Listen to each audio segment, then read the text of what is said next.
I will be talking about, throughout this 45-50 minutes, about the transformative experience of disability and rediscovery of the resonant life world. So it's the project which I'm working on together with Eric. So now let me just briefly outline the structure of my talk. During the first part, I will be talking about the conceptual framework of transformative experience. Then I will go on to discuss the models of disability. In the third part, I will elaborate on the structure of the lost resonance. And during the fourth part, I will be drawing my attention to the empirical side of that presentation, which is called Coming Back to the Resonant Life World. So the questions which I would like to address are as follows. What does transformative experience mean, and how does it modify the life world of a person with disability? What is the role of an interpersonal, affective, and material affordances in reestablishing a resonant relation to the life world? What is the nature and structure of lost resonance? And how does objectual and affective incorporation involve transformative experience and rediscovery of the resonant life world? So now let's start with this first part. It's something like about the conceptual elaboration of the transformative experience. So in 2015, I think, L.A. Paul, American philosopher, published a book titled Transformative Experience, in which she highlighted two basic forms of that transformative experience. The first one is an epistemic experience, and as she described it, it's when a person has a new and different kind of experience, a kind of experience that teaches her something she couldn't have learned without having that kind of experience. She has an epistemic transformation. So apart from that epistemic transformative experience, L.A. Paul has introduced the personal transformative experience, which she characterized as follows. Having a transformative experience teaches you something new, something that you could not have known before having the experience, while also changing you as a person. And further, many of these new and unknown experiences are life-changing or dramatically, personally transformative. So L.A. Paul's account of the transformative experience insists that there might be an experience which is epistemically transformative, but not necessarily personally transformative. It's a first account, and she endorses that. Also, another one is when experience might be personally transformative, but not epistemically transformative. And in the recent article of Carell and Keed, and both of these authors highlighted the weakness of Paul's account and the limitation of it. And they started working on the project of augmenting or expanding L.A. Paul's account. And they have broken down the transformative experiences into the four parts. So according to the account, transformative experience might be epistemically positive as well as personally. Transformative experience might be positive at the same time. Positive epistemic transformation and negative personal transformation, negative epistemic transformation and positive transformation, and the last, negative epistemic and as well as negative personal transformation. Now let's be more clear. So another limitation of the Paul is her insistence on the voluntary character of transformative experience. She was elaborating on the decision-making process. It's up to you to decide whether you will undergo the certain transformative experience. And for example, decision to become a vampire, it's an example of L.A. Paul herself. So it would be impossible to know what it is like to be a vampire without actually becoming one. So you have to decide about it. Yeah, and therefore radically transform and change your both personal as well as epistemic access to the life world. So it's clear that the life world will be definitely changed if one somehow attempts and succeeds and makes a success in that effort. Yeah? The second example is a decision to become a parent. According to the Paul, decision to become a parent is both transformative in terms of epistemic as well as personal way. And then Carell and Keed both were unhappy about that characterization, and they tried to elaborate on involuntary transformative experience and non-voluntary transformative experience. Now, first talk about involuntary transformative experience, which I call negative anthropological experience, and examples which on which actually I would like to talk about is taken from the experiences of the camps. Primo Levi, for example, quote, "I do not and cannot know what I would be today if I had not been in the camp. This would be precisely a case of describing a future that never took place." So without having that experience, which was definitely involuntary and it was based and which was conditioned by external power structures and it was out of his control, he could not reflect on his own self and identity, which he took. Okay? Another example from the experience in Gulag. And there was one Georgian writer who were describing his, I would say, expectation. His mother has been sent into the Gulag and she hadn't seen her a very long time. And as I remember, 10 years in total, they did not see each other. And when the mother came back at home, he was anxious about it. He was afraid that they will not be able to mutually recognize each other. And then he characterized his mother as follows. Her face was hard, stony. Her eyes were dry and empty. She looked at me but did not see me. "Do you want some cherries?" In response, she would say, "Who, me?" So I would think that it's a perfect example of the desubjectivation and depersonalization because no one probably in the camp asked the questions to her. Yeah? And therefore, it's an example of the involuntary negative transformative experience. Another example is taken from the Soviet-Russian writer Andrei Sinyavsky's own account. Quote, and I began to weep, not for my lost youth, but because of the rich, as I called it, that had suddenly been erected in my mind, splitting me into two halves, into before and after my exit from behind the barbed wire, as though foreseeing how difficult it would be to return from there to people, and what a chasm now lay between us and them.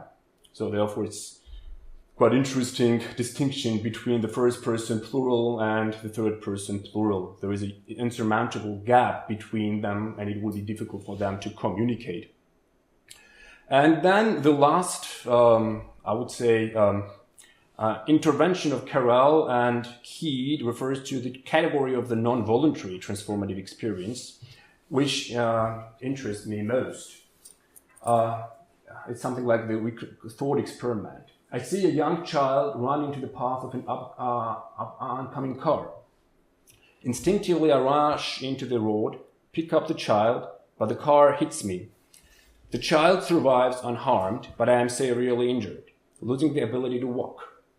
In this case, I am casually responsible for the outcome, but did not intend it, since I acted instinctively. The experience is also transformative. My new disability changes who I am, my future preferences, and what I know about myself and life. I would not have chosen to become disabled, but the choice to save the child was taken by me. I am transformed, but through an unintended consequence of a choice I make. So I would like to recall also the one interesting example taken from Frida Kahlo's own diaries when she described the car accident. And she said that she was suffering in her life with two accidents. The first time when the streetcar knocked her down, another one when she encountered Diego Rivera. So she said that these two were transformative experiences. The one definitely was the negative for her, but okay, I'm not sure about this. Another one, the second one. Probably it was both positive as well as negative transformative experience. Now the second part. Disability is a matter of more or less, not yes or no, as World Health Organization stated. And now let me discuss the first model. It's a medical model. And the medical model basically is oriented on the body as an object. Okay? it aims to fix and normalize bodies, creating the binaries, and these are the false binaries: enabled, disabled, healthy, pathological, and normal, abnormal. And in the medical model, we have that approach, that the third person external observational take on the body involves reification and objectification of it. So the body becomes reified, objectified, without taking into account the first person lived experiential account of the patient. Physicians and surgeons, quote from Kevin Aho, physicians and surgeons rarely encountered me as a person. I was reduced to numerical data, to numbers and sets of numbers revealed through various diagnostic instruments. It seemed as if the healthcare professionals saw my body as something I have rather than who I am. So it might be the allusion to Plessner's distinction between Körper haben und Leib-sein. Yeah? The social model, in contrast to it, highlights that we should comprehend how individuals with disabilities may be subjected to the stigmatization, marginalization, and exclusion. And the social model is less interested in the embodied experience. And here we should also distinguish between impairment and disability. If impairment refers to the bodily experience, disability is the socially constructed notion, and it is engendered, it is created by the discursive practices. So therefore, one might be impaired but disabled by the social environment. And now, what I would like to propose is to avoid the reductionist perspective and to say that neither nor, but we should try to keep them both and try to develop what we call a phenomenological model. But before I will talk about the phenomenological model, I would like to pay your attention to Rosemary Gallen Thompson, who is materialist feminist scholar of the disability. And I said it's neither nor but not yet phenomenological. So Thompson draws focus on the particularity of lived embodied and does not lived embodiment, and does not look at a generic or an invariant structure of bodily experience. So she doesn't seek the transcendental invariant structure of lived bodily experience, and she draws attention to the particularities of disabled body. Dynamic relation of body and environment produces fits and misfits, these two central categories for her. And she said that if it is enough fit, there is a material anonymity too, because the fit bodies are unseen, they are not observable, they are absent, to use Juller's term, while the misfit makes anonymous body visible and vulnerable. Okay, and therefore, as she stated, like the dominant subject positions, such as male, white, or heterosexual, fitting is a comfortable and unremarkable majority experience of material anonymity, an unmarked subject position that most of us occupy at some points in life and that often goes unnoticed. So a phenomenological model instead proposes and endorses the view that we should somehow augment and expand both naturalistic approach in the clinical medicine as well as discursive social model, okay, by drawing focus on the lived bodily experience. And also applied phenomenology here plays a crucial role because it gives an access to understanding of others' experiences by integrating phenomenology, for example, with other qualitative research methods. And therefore, this is some kind of double movement between of intrinsic and extrinsic experiences of disability, which is definitely quite interesting because it combines both medical as well as the social accounts too. Now the third part, which is more conceptual, I think even more conceptual, the structure of the lost resonance. Toombs, whom we will discuss tomorrow, in her article, The Lived Experience of Disability, stated that phenomenological account of bodily disorder discloses the emotional dimension of physical dysfunction. So something happens emotionally, yeah? So it's something which disrupts the life world of an individual.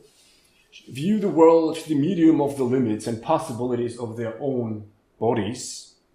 So therefore there is a disrupted relationship between the self and world, and the alteration of taken for granted experience takes place. Indeed, quote from her, some of the uncertainty experienced in degenerative diseases relates to the fact that one has to learn and relearn how to negotiate the surrounding world on an ongoing basis. The I can do it again can never be taken for granted.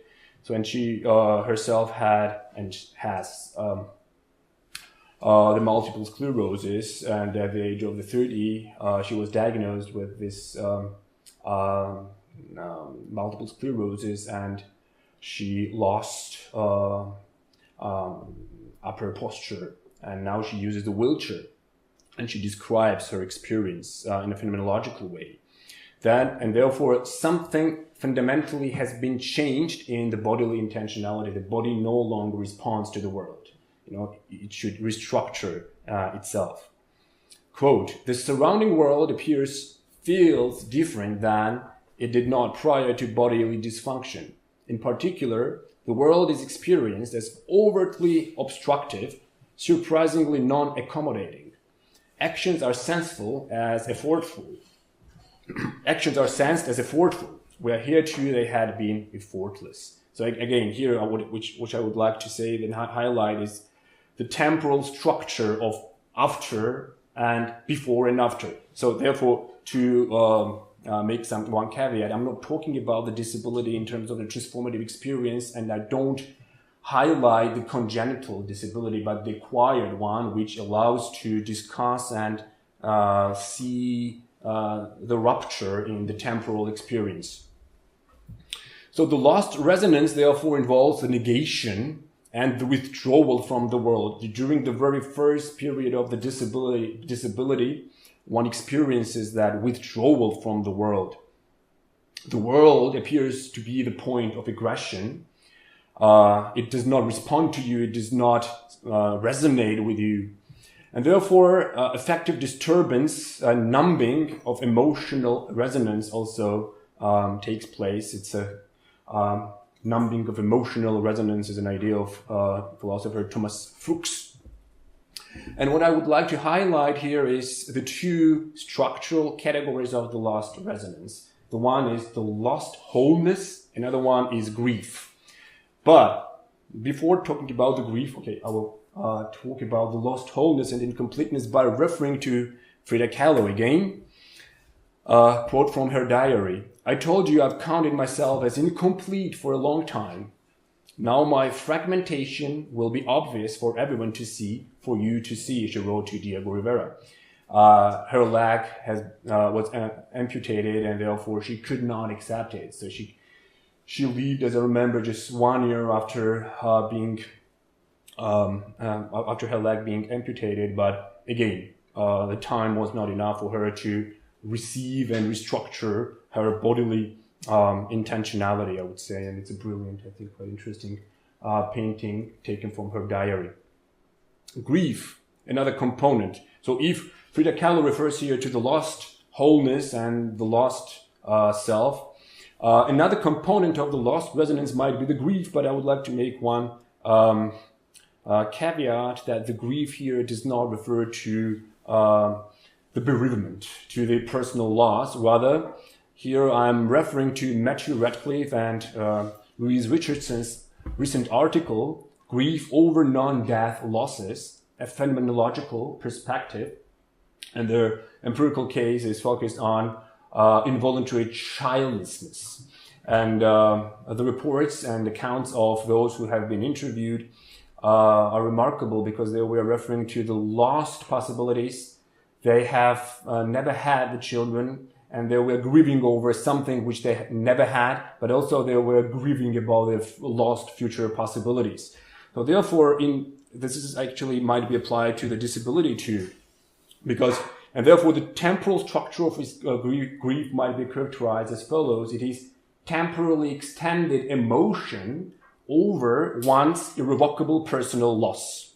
So therefore, if emotion is basically conceived of in terms of the short-lived episode, in terms of such kind of grief, it's temporally extended and refers to the lost possibilities, both which is both backward and future directed.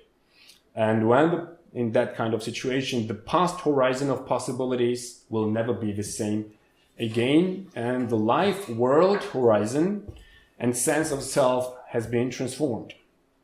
Another category of the lost resonance, apart from the loss of wholeness and the grief over non-personal loss, is the distrust.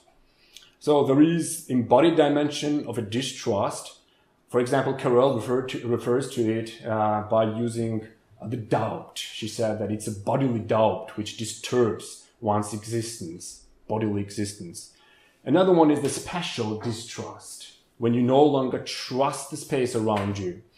And interpersonal distrust, which involves affective component or disruption of emotional resonance. So briefly, now I would like to discuss the life world theory. And briefly, I would just going through it quite quickly. Drawing on Husserl, for sure, the life world is intuitable. It is a pre-predicative and tacit experience. So it might be also compared to what Thompson refers in terms of the fit, when you are not seen. It's something like absent or background unobserved from others' eyes. The foundation of sense, it's a subject relative, and as Husserl, and from experience and judgment, in which we are always already living and which furnishes the ground for all cognitive performance and all scientific determination, he said.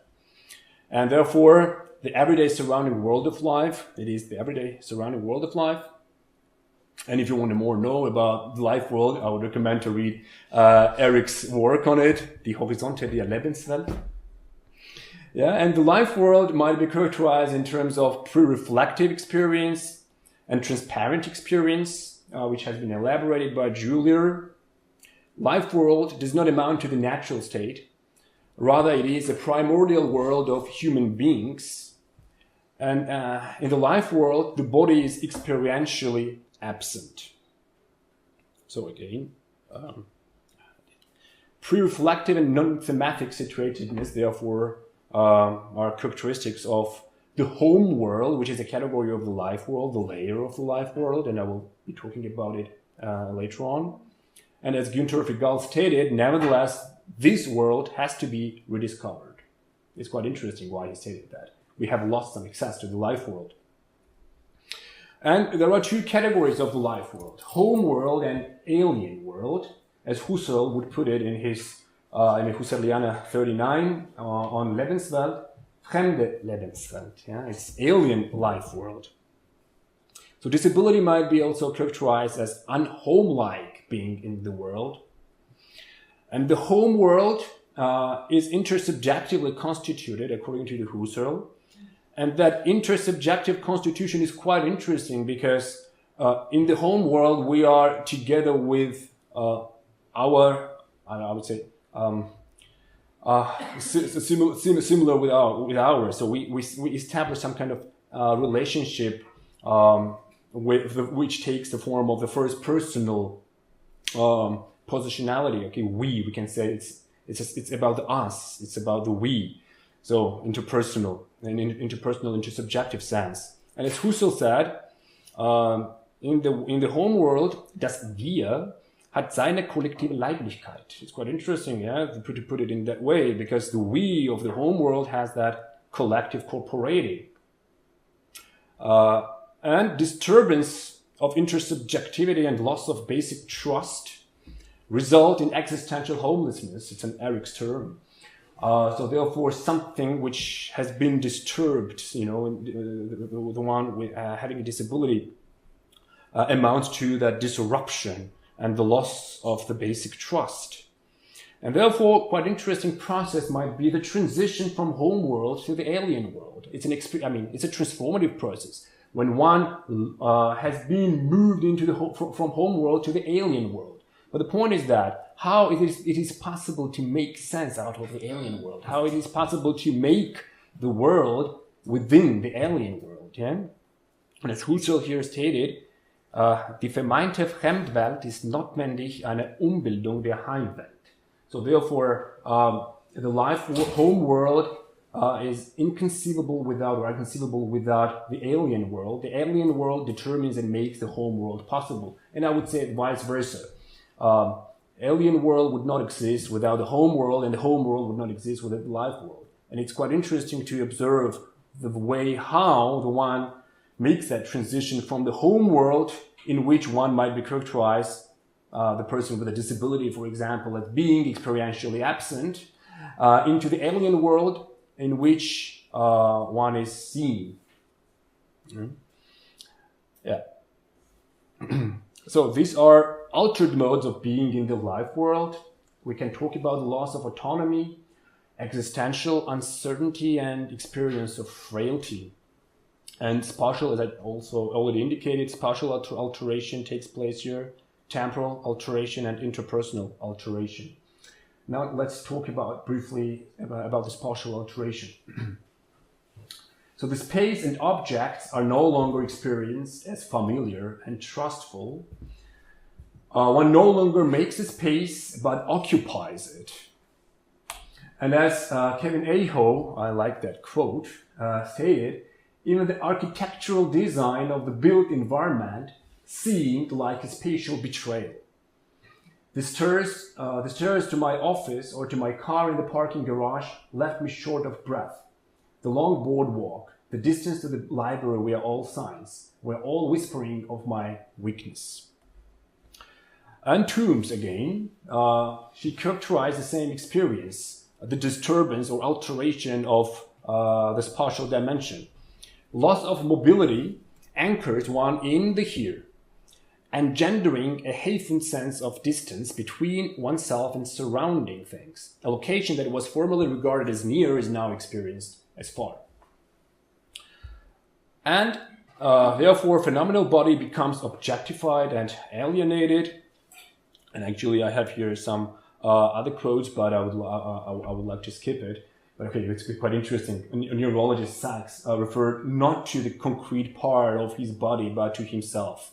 And he said, it's not the lesion in my muscle, but a lesion in me. So entire self has been transformed, yeah, after having experienced something which radically changed his embodied situatedness in the life world. The temporal horizon also has been shrunk, so lived experience. Temporal discontinuation and entrampment in the present, so one is concentrated, one is trapped in the present. And as Aho also said, I felt as if the future and the past were closing in me, as if I were trapped in a meaningless present, left to the moment-to-moment rituals of taking medication. But if one loses the connection with the past and with the future, and if one is trapped in the present, why not to look at this situation from another perspective, and assume what if focusing on the present is a solution, instead of looking in the past and trying to anticipate the future or grieving over the future. So as Carell stated, focusing on present abilities, joys and experiences instead of worrying about a no longer existing past and not yet existing future is a way of avoiding some of the suffering caused by illness. So she was talking about her own illness. So apart from the spatial and temporal dimensions, there is also the interpersonal alteration when the certain social stigma might arise. And there is an asymmetric structure of either relation, so therefore it designates the fundamental ontological asymmetry between the self and other, so one is not able to switch the positions, and therefore what it is like to know the experience would be quite difficult to know in that case.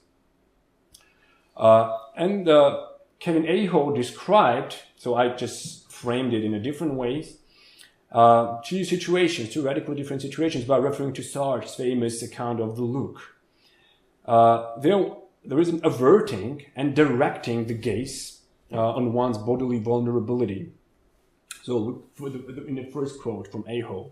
What was especially disturbing is that some colleagues, whom I consider friends, before the illness appeared to avoid me altogether or would simply smile and scurry away, perhaps uncomfortable with what I represented: shattered health, vulnerability, and a reminder of death. So they try to avert the gaze and not to look at him.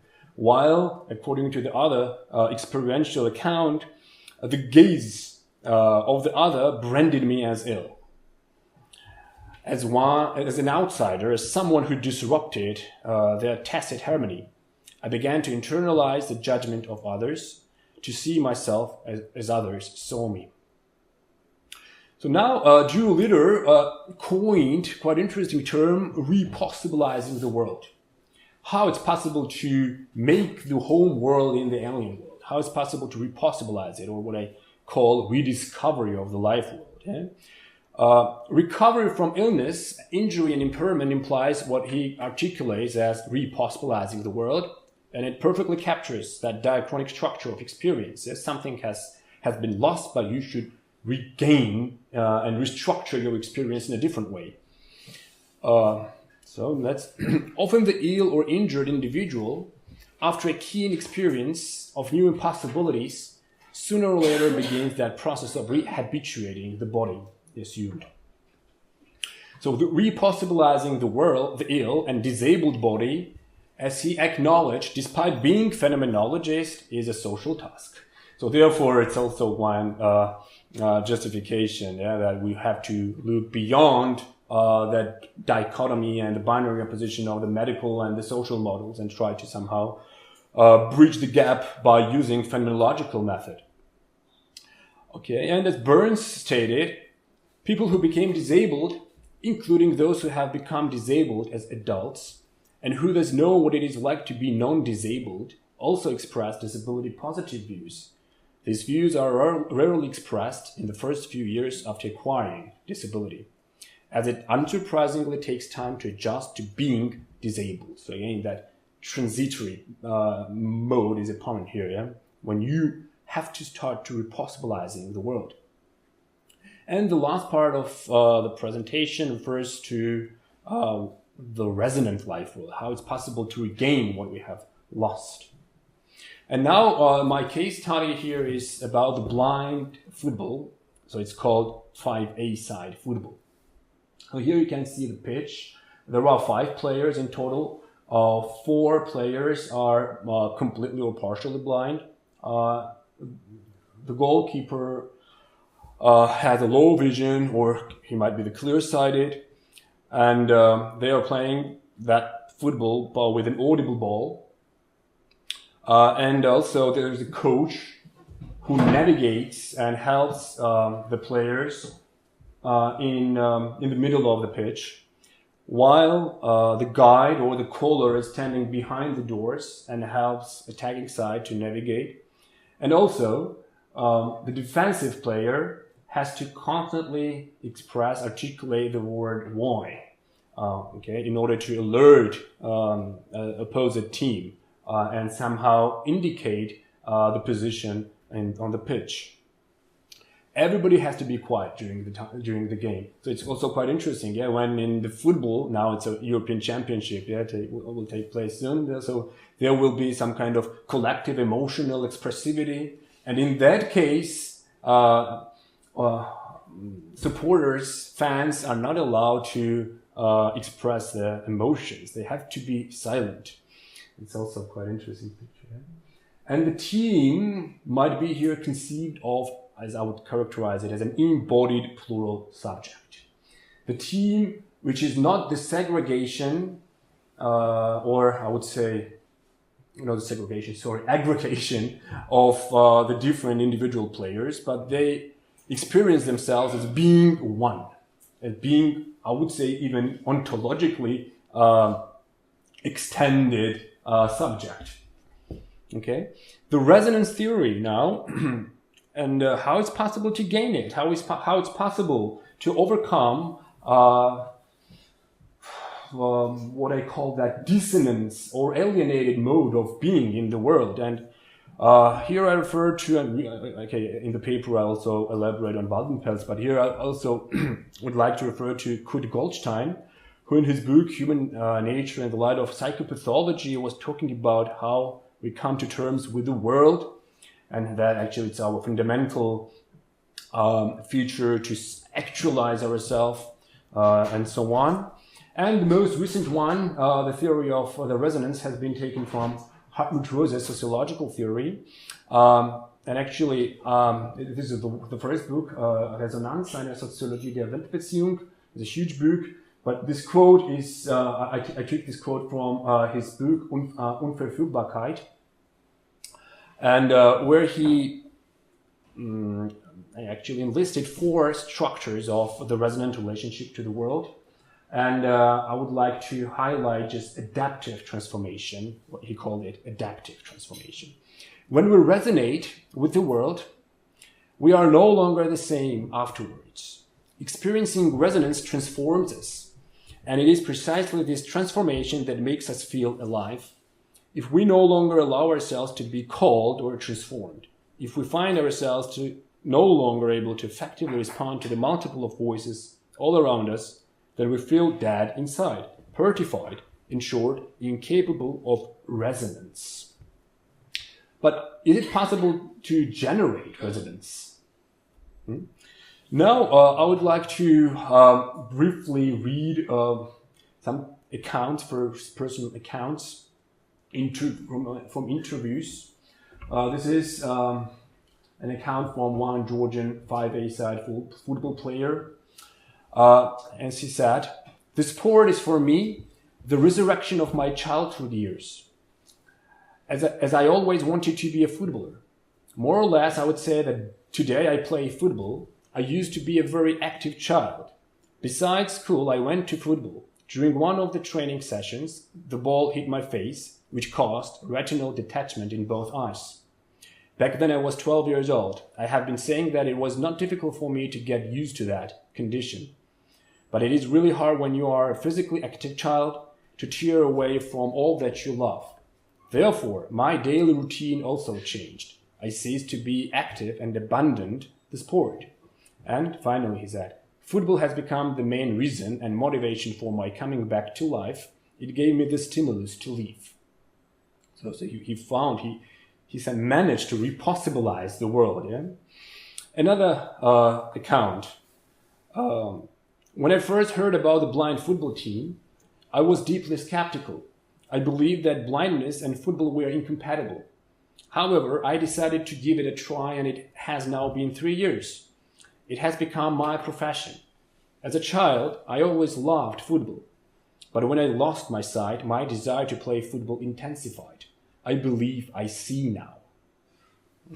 And the same has been expressed by the English football player in his TEDx talk when he said, "I believe I've seen more than if I could see."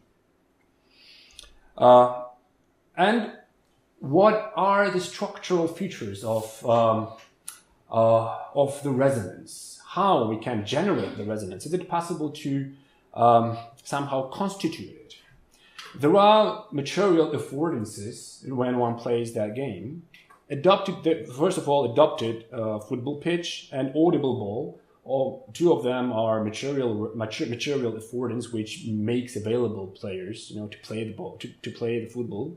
So affordances is a term which is associated with Gibson's theory, ecological psychology. So, for example, when I would say the water is drinkable or the tree is climbable, so something which makes an action possible. And therefore, these two material affordances are crucial for playing that game. There is also interpersonal affordance. Interpersonal affordances, an acoustic indexical. So the function of interpersonal affordances might be ascribed to coaches, the guide or the caller who is standing behind the door, and the goalkeeper.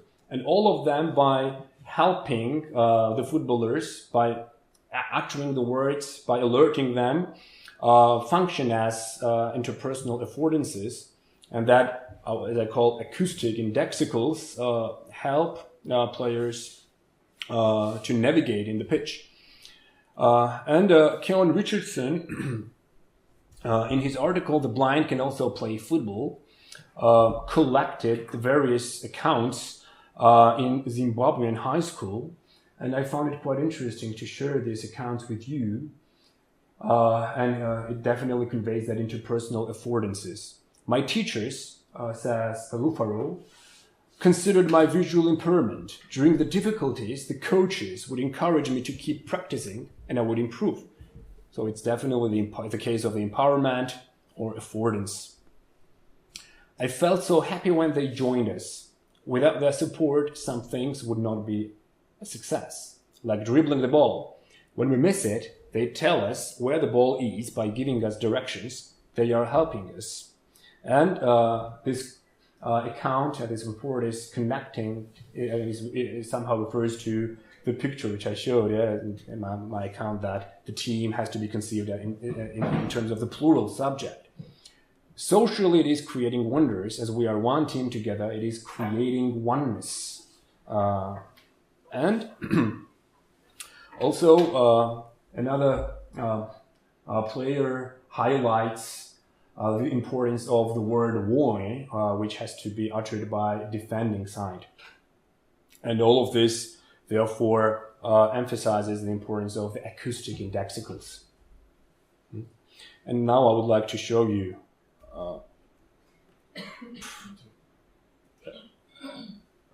No. Yeah. So the one example,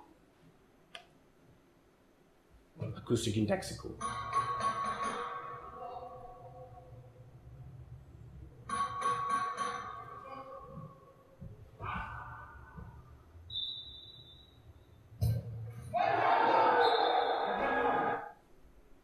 Yep.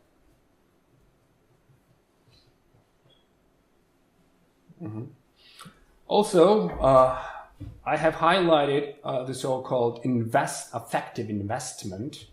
When it's a matter and it's a part of empowering these players, and therefore they need support from the family. And Chenziri talked about this. My parents had never seen any blind person doing sport. They never pressured me into participating in sport, but they have changed as they gave me bus fare to come to Lviv. These days, they encourage me more as they saw the audible ball I came home with.